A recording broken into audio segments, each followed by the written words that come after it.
Aroma miracles இயற்கையான aroma ஆயில்களை கொண்டு தயாரிக்கப்படுகிறது. தூக்கமின்மை, மன அழுத்தம், எதிர்மறை எண்ணங்கள் போன்ற மனநல பிரச்சனைகள், உடல்வலி, தலைவலி போன்ற உடல்நல பிரச்சனைகள், ஆன்டி ஏஜிங், முடிவுதிர்வு, பொடுகு, வெண்புள்ளி, சரும பிரச்சனைகள் போன்ற அனைத்து பிரச்சனைகளுக்கும் தீர்வளிக்கிறது. Aroma miracles.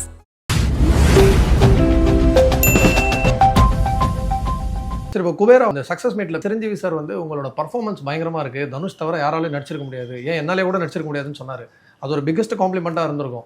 பட் நம்ம வந்து நிறைய தனுஷ் சார் பார்த்துருக்கோம், அசுரனில், வடச்சென்னையில், ஆடுகளம், அந்த மாதிரி. தெலுங்கு ஆடியன்ஸ் வந்து குபேரா பார்க்கும்போது இதான் அவரோட பெஸ்ட் பர்ஃபார்மன்ஸ், நேஷனல் அவார்டு கொடுக்கணும் அப்படிலாம் சொல்கிறாங்க. அவரோட பர்ஃபார்மன்ஸ்க்கு எந்த அவார்டு கொடுக்கலாம்னு நினைக்கிறீங்க இந்த வாட்டி? இல்லை இந்த தர பார்த்தீங்கன்னா நம்ம ஏற்கனவே கூட சொன்னோம், குபேரா படம் ரிலீஸுக்கு முன்பு நாகார்ஜுனா வந்து அந்த படத்தோட சில காட்சிகள்லாம் பார்த்துட்டு அங்கே வந்து சொல்லியிருக்காரு, தனுஷுக்கு வந்து இன்னொரு முறை தேசிய விருது கிடைக்கும் அப்படின்னு. ஸோ அவர்களுக்கு தனுஷுடைய பெர்ஃபார்மன்ஸ் வந்து உண்மையிலே குபேரா படத்தில் வந்து பெரிய அளவில் தெரிஞ்சிருக்கு. நீங்கள் சொன்ன மாதிரி நமக்கு தெரியும் இவர் வந்து ஒரு பெஸ்ட் பெர்ஃபார்மர், ஏற்கனவே அசுரன் மாதிரி படங்கள்லாம் பட்டைய கிளப்பியிருக்காங்கிறத நம்ம பார்த்துருக்கோம். பட் அவங்க அதை பார்க்கலன்னு நினைக்கிறேன். இப்போ முக்கியமாக நாகார்ஜுனாவே தனுஷ் இந்த படத்தில் நடித்ததால் குபேரா படத்தை அவர் பார்த்துருக்காரு இல்லையா. இன்னொன்று பார்த்தீங்கன்னா அது வெறுமனே தனுஷ் படமாக இருந்தால் இவர் தேடி போய் அதை பார்த்துருக்க மாட்டார். சிரஞ்சீவியும் அப்படித்தான். இப்போ இங்கே வந்து இவர் அசுரன்லாம் நடிச்சிருந்தாலும், வடசென்னையெல்லாம் நடிச்சிருந்தாலும் அவர்கள் பார்த்திருப்பதற்கு வாய்ப்பு இல்லை. அப்போ அவர்கள் பார்த்த படத்தில் இவர் பண்ண இந்த பெர்ஃபார்மன்ஸே அவருடைய உச்சமாக நினச்சிட்டு கருத்து சொல்கிறாங்க. இன்னொரு விஷயம், இது போன்ற சினிமா விழாக்களில் ஒருத்தரை ப்ரைஸ் பண்ணுவதற்காக இந்த மாதிரி சொல்கிறதுங்கிறது ஒரு இயல்பானது தான்.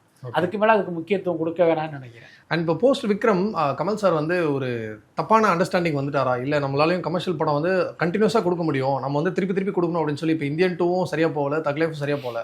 அதனால் கமல் சார் வந்து ஆக்ஷன் ஃபிலிம் ஸ்டாப் பண்ணிவிட்டு கமர்ஷியல் ஃபிலிம் ஸ்டாப் பண்ணிட்டு அவரோட ஸ்டைலில் மகாநதி மாதிரி இல்லை ஹேராம் மாதிரி அந்த மாதிரி படங்கள் கொடுக்கணும். வேணா இப்போ ஆடியன்ஸ் வந்து பார்க்குறதுக்கும் அந்த படத்தை புரிஞ்சுக்கிறதுக்கும் ரெடியாக இருக்கும்னு சொல்கிறாங்க.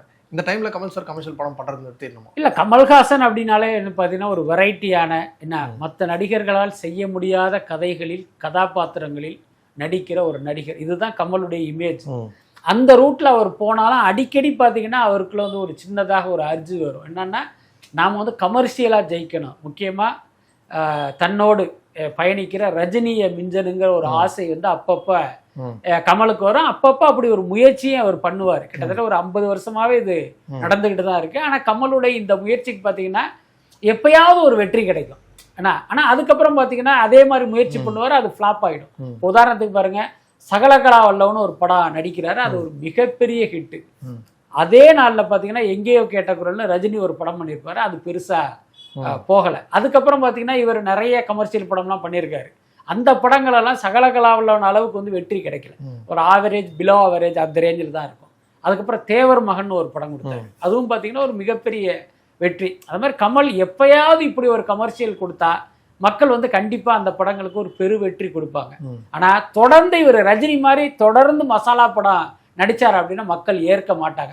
அதோட அர்த்தம் என்னன்னா, உங்களுக்கு தான் அந்த வேலை கொடுத்துருக்கோம்ல, ஏன் இங்கே வந்தீங்க அப்படிங்கிற மாதிரி தான் அதை நம்ம புரிஞ்சுக்கணும்.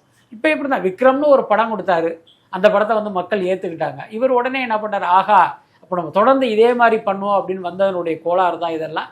அநேகமாக அடுத்தடுத்த படங்களில் கமல் தன்னுடைய பேட்டர்னை மாற்றுவார் அப்படின்னு நான் நினைக்கிறேன். அடுத்தது ஆக்ஷன் ஸ்டண்ட் கொரியோகிராஃபி அன்பரிவ் மாஸ்டர்ஸோட ஒரு படம் ஒன்று சைன் பண்ணியிருக்காரு தான் சொன்னோம். அதுக்கு அடுத்தது ஒரு படம் வந்து எஸ்யூ அருண்குமார் கிட்ட கதை கேட்டிருக்காரு, ஒரு படம் பண்ண போறாரு அப்படின்னு சொன்னாங்க. So one more action film இருக்குது, அது இல்லாமல் இந்தியன் 3 வேறு இருக்குது. ஸோ இந்த 2 கமர்ஷியல் படம் தாண்டி ஒரு நல்ல படம் எதிர்பார்க்கலாமா கமல் சார்? அதாவது அன்பரிவு படம் பார்த்தீங்கன்னா அவங்க ஸ்டண்ட் கோரியோகிராஃபருங்கிறதுனாலே அது வந்து ஒரு பயங்கர ஆக்ஷன் படம் இல்லை. ஓகே, நம்ம கேள்விப்பட்ட வரைக்கும் பார்த்தீங்கன்னா அப்படி தான் எல்லாரும் நினைக்கிறாங்க, இது வேற மாதிரியான படங்கிற மாதிரி சொன்னாங்க. பட் அது என்ன மாதிரி படமாக வரப்போகுதுன்னு தெரியல. பட் நம்ம நினைக்கிற மாதிரி ஒரு அதிரடி சண்டை காட்சிகள் நிறைந்த படமாக இருப்பதற்கு வாய்ப்பு குறைவு தான். அதுக்கடுத்து இந்த எஸ்ஏ அருண்குமார் படத்தில் கமல் பண்ணுறாருங்கிறது ஒரு வதந்தி தான். என்ன காரணம்னா, அப்படி ஒரு தகவல் கேள்விப்பட்டு நானே ராஜ்கமல்ல விசாரித்தேன். அவங்க சொன்னது என்னன்னா, இன்னும் அவர் வந்து கதையே பண்ணலை, ராஜ்கமல்ல அவரை கமிட் பண்ணியிருக்கோம், அவர் வந்து சப்ஜெக்ட் பண்ணுறதுக்காக உட்காந்துருக்காரு, இன்னும் எங்ககிட்ட அவர் லைனே சொல்லலைங்கிற மாதிரி சொன்னாங்க. அதனால் அது வந்து கமல் நடிக்கிற படத்துக்கான கதையா அல்லது ராஜ்கமல் பேனரில் வேற ஹீரோ நடிக்கிற படமா அப்படிங்கிறது அது தெரியல. பட் என்ன இருந்தாலும் அடுத்தடுத்த லைனப்ங்கிறது வரும், அது அநேகமாக கமர்ஷியல் படமாக இருக்காது, அப்படிதான் நான் நினைக்கிறேன். இப்போது ஜனநாயகனோட ஃபர்ஸ்ட் லுக் வந்து ரிலீஸ் ஆகிடுச்சு அண்ட் அதோட கிளிம்ஸும் நம்ம பார்த்தோம். கிளிம்ஸில் வந்துட்டு ஒரு போலீஸ் ட்ரெஸ்ஸில் வந்தார், பயங்கரமாக இருந்தார். எல்லாரும் உடனே சொல்கிறது என்னென்னா தீரனுக்கு மேலே ஒரு படம் வந்து கொடுப்பாங்க, ஹெச் வினோத் வந்து அந்த மோடுக்கு போயிட்டாரு, ஸோ விஜய் சார் வந்து அந்த மாதிரி ஒரு அவதாரத்தில் பார்க்கலாம் அப்படின்லாம் சொல்கிறாங்க. இந்த படம் வந்து கண்டென்ட் ஓரியன்டாக இருக்குமா, இல்லை நல்ல விஜய்க்கு வந்து லாஸ்ட்டாக ஒரு சென்ட் ஆஃப் மாதிரி ஒரு கமர்ஷியல் படமாக இருக்கும்? இது ஒரு கமர்ஷியல் படம் தான். அந்த கிளிம்ஸை வச்சே நமக்கு தோணுது என்ன அப்படின்னா இது பகவந்த் கேசரியுடைய ரீமேக் தான். ஆனால் முதல்ல அவங்க சொன்னதே வேறு என்னென்னா விஜய் கேரக்டருக்கும் மமிதா பைஜ் கேரக்டர் இந்த 2 பேருக்குமான ரிலேஷன்ஷிப் வந்து பகவந்த் கேசரியுடைய சின்ன ஏரியா வந்து ரிசம்பிள் பண்ணுது. அதுக்காக நாங்கள் அதனுடைய ரைட்ஸை வாங்கணும்னு தான் முதல்ல சொன்னாங்க, அவங்களே சொன்னது தான். ஆனால் இப்போ பார்த்தீங்கன்னா அந்த பையனூரில் ஷூட்டிங் நடக்கும்போது ஒரு நண்பர் போய் பார்த்துட்டு சொன்னார், பகவந்த் கேசரியில் பார்த்த அதே செட்டை இங்கே போட்டிருக்காங்க அப்படின்னு சொன்னார். இப்போ பார்த்தீங்கன்னா இதே மாதிரி காக்கி சட்டையை போட்டுட்டு ஒரு ஜம்முன்னு வர்றார். ஸோ இதெல்லாம் வச்சு பார்க்கும்போது நிச்சயமாக இது ஒரு மசாலா படம், அதில் எந்த மாற்றமும் இல்லை. நான் ஏற்கனவே சொன்ன மாதிரி இவர் அரசியலுக்கு வரணும் அப்படிங்கிற ஒரு முடிவெடுத்து சினிமாவையே துறக்கிற அளவுக்கு முடிவெடுத்துட்டாரு. ஆனால் ஒரு கடைசி படம் பார்த்தீங்கன்னா ஒரு மசாலா படம்ன்றாரே, என்ன காரணம்னு யோசிக்கும் போது எனக்கு என்ன தோணுச்சுன்னா அந்த கடைசி படமும் ஒரு கமர்ஷியலாக ஒரு ஹிட்டான படத்தை கொடுத்துட்டு போனார் அப்படின்னு பேர் வரணுங்கிறதுனால தான் இந்த கதையை செலக்ட் பண்ணியிருக்காருன்னு நான் நினைக்கிறேன். அதுக்கப்புறம் பார்த்தீங்கன்னா கடைசி படம் மாதிரி நிச்சயமாக இதுக்கடையில் கட்சியும் ஆரம்பிச்சாச்சு. அப்போ அதில் அரசியல் இல்லைன்னா அதுவே ஏமாற்றம் ஆயிடுங்கிறதுனால இதுக்குள்ளார அரசியலையும் அள்ளி போட்டிருக்காங்க. ஸோ இப்போ ஜனநாயகனை பொறுத்த வரைக்கும் ஒரு 75% ஒரு மசாலா படமாகவும் ஒரு 25% அரசியல் காட்சிகளும் நிறைந்த ஒரு படமாக இருக்கும்னு நினைக்கிறேன். பகவந்த் கேசரின்னு சொன்னீங்க, நிறைய பேர் வந்துட்டு பகவந்த் கேசரி படம் நம்மளுக்கு தமிழ் ஆடியன்ஸ் வந்து நிறைய ட்ரோல் பண்ணாங்க. ஆனால் தெலுங்குல வந்துட்டு பாலையா முன்னாடி பண்ணிட்டு இருந்த படங்களோட இப்போ இது ரொம்ப நல்லா இருக்குது அப்படின்னு சொல்லி என்ஜாய் பண்ணாங்க. இப்போ அந்த படத்தை விஜய் சார் ரீமேக் பண்ணும்போது பிளாட்டை மட்டும் எடுத்து நம்ம ஸ்டைலுக்கு மாற்றாமல் அதே மாதிரி பண்ணாலும் எப்படி பண்ணாலும் அந்த ரிசம்பிளன்ஸ் இருந்தாலே ட்ரோல் பண்ணிடுவாங்க அப்படிங்கிற ஒரு விஷயம் இருக்கும். இது எப்படி வினோத் சார் ஹேண்டில் பண்ணியிருப்பார்? அது தெரியல. வினோத் வந்து ஒரு ரீசனபிளான ஒரு டைரக்டர் தான். அதே நேரம் இந்த பாலையா பண்ண அதே மசாலாத்தனத்தை இங்கே கொண்டு வந்தால் நிச்சயமாக ட்ரால் பண்ணுவாங்க, அதில் மாற்றமே இல்லை. பட் நான் கூட கேள்விப்பட்டேன் அந்த ஓப்பனிங்கில் அந்த ஒரு வில்லனை இது பண்ணுறதுக்கு அவர் லாரியில் வந்து அடித்து தூக்குவாருங்கிற மாதிரி ஒரு காட்சி இருக்கான். அதை வந்து இங்கே என்ன பண்ணியிருக்காங்க, பைக்கில் வந்து அடிக்கிற மாதிரி மாற்றிருக்காங்க. ஸோ இந்த மாதிரி பார்த்தீங்கன்னா விஜய்க்கு ஏற்ற மாதிரி தமிழ் ஆடியன்ஸுக்கு ஏற்ற மாதிரி ஒரு சின்ன சின்ன மாற்றங்கள் பண்ணியிருக்காங்க. எல்லாத்துக்கும் மேலே அங்கே அவர் பாலகிருஷ்ணா பண்ணுறதுக்கு இங்கே விஜய் பண்ணுறதுக்கு வித்தியாசம் இருக்குது. இப்போ இங்கே உள்ள மக்கள் ஏற்றுக்கிற மாதிரி தான் இந்த சேஞ்சஸ்லாம் இருக்கும்னு நினைக்கிறேன். அண்ட் January 9th தான் ரிலீஸ், பொங்கல் ரிலீஸ் அப்படின்னு சொல்லியிருக்காங்க. ஸோ லாஸ்ட் டைம் எல்லாரும் செலிப்ரேட் பண்ணுறதுக்கு ரெடியாக இருக்கும்போது பராசக்தியும் அப்போது பொங்கலுக்கு ரிலீஸ் ஆகுமா இல்லை பராசக்தி தள்ளி போகிறதா சில நியூஸ்லாம் கேட்டாங்க. அப்படி ஒரு கிளாஷ் ஏற்படுறதுக்கு வாய்ப்பு இருக்கா? அவங்க ஏற்கனவே அறிவிச்சிட்டாங்க. ஏன்னா பராசக்தியும் பார்த்தீங்கன்னா 2026 பொங்கலுங்கிறத ஏற்கனவே அவங்க அறிவிச்சிட்டாங்க. ரொம்ப வெளிப்படையாக சொல்ல போனால் முதல்ல பராசக்தி தான் அறிவிச்சாங்க. அதுக்கப்புறமா தான் இவங்க வந்து பொங்கலுக்கு வந்தது. ஏன்னா ஏற்கனவே இவங்க பிளான் பண்ணது அக்டோபர். இந்த படம் ஆரம்பிக்கும் போதே பார்த்தீங்கன்னா அக்டோபர் 2025 தான் டேட்டே போட்டிருப்பாங்க.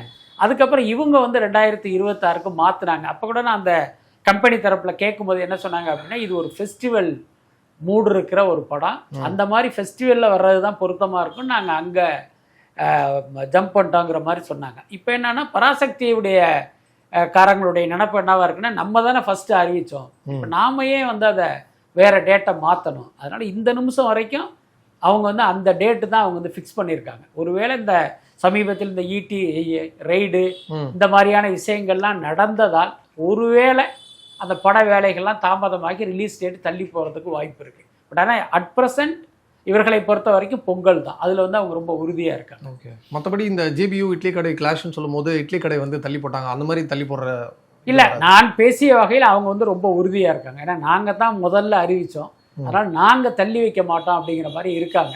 அதே நேரம் எனக்கு என்ன தோணுது அப்படின்னா இப்போ 9ஆம் தேதினே அவங்க அறிவிச்சிருக்காங்க. அது என்ன கிழமைன்னு எனக்கு தெரியல. ஒருவேளை ஒரு 2 நாள் கழித்து இந்த படம் அல்லது 2 நாளைக்கு முன்னால் இந்த படத்தை ரிலீஸ் பண்ணுறது அந்த மாதிரி ஒரு ஏற்பாடு பண்ணுறதுக்கு வாய்ப்பு இருக்குது. என்ன காரணம்னா இவங்க முடிவு பண்ணிட்டாலும் தியேட்டருக்காரங்களுடைய விருப்பம்னு ஒன்று இருக்குது, அது ரொம்ப ரொம்ப முக்கியமானது. அவங்க என்ன நினைப்பாங்க, 2 பெரிய படத்தை நீங்கள் ஒரே நாளில் விட்டா எங்களுக்கு தான் நஷ்டம், நீங்கள் வெவ்வேறு நாளில் விட்டீங்க அப்படின்னா அது எங்களுக்கு லாபமாக இருக்குன்னு ஒரு கோரிக்கை வைப்பாங்க. அதை வந்து அவாய்ட் பண்ண முடியாது. ஸோ அந்த மாதிரியான காரணங்களால் அந்த கடைசி நேரத்தில் சின்ன மாற்றங்கள் ஏற்படுவதற்கு வாய்ப்பு இருக்குது. தக் லைஃப் படத்தப்போ ஒரு பிரச்சனை வந்தது, இந்த மாதிரி கர்நாடகாவில் வந்து ரிலீஸ் பண்ண மாட்டேன் அப்படின்னு சொல்லிட்டு. ஸோ கமல் சாரும் கடைசி வரைக்கும் மன்னிப்பு கேட்க முடியாது, நான் பேசினது கரெக்ட் தான் சொல்லிட்டாரு. பட் இந்த ரீசனுக்காக தக் லைஃப் ரிலீஸ் பண்ணுறது மட்டும் இல்லை, அதே ப்ரொடக்ஷனில் வரப்போகிற ஜனநாயகனும் நாங்கள் கர்நாடகாவில் ரிலீஸ் பண்ண மாட்டோம் அப்படின்னு சொல்லியிருக்காங்க. ஸோ இது வந்து 6 மாதத்துக்கு ஞாபகம் வச்சுருந்துட்டு அமல் கொண்டு வருவாங்களா இல்லை விட்டுருவாங்களா?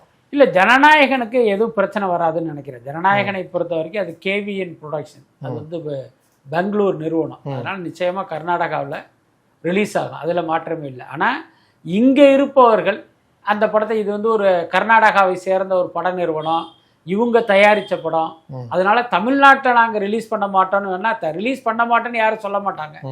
படத்தை திரையிட விட மாட்டோம்னு வேணால் இங்கே இருக்கிற தமிழ் அமைப்புகள் பிரச்சனை செய்வதற்கு வாய்ப்பு இருக்குது. எல்லாத்துக்கும் மேலே அதில் விஜய் ஹீரோ.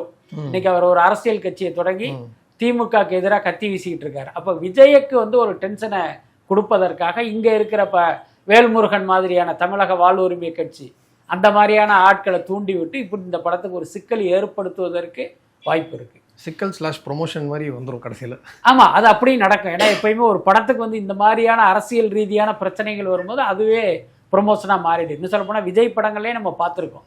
மெர்சல் உட்பட, சர்க்கார் உட்பட பல படங்களுக்கு இந்த மாதிரியான ஒரு சிக்கல் வந்து அதுவே அந்த படத்துக்கு ஒரு பெரிய பரபரப்பை கொடுத்துரும். அந்த மாதிரி ஜனநாயகனுக்கு கொடுப்பதற்கு வாய்ப்பு இருக்கு.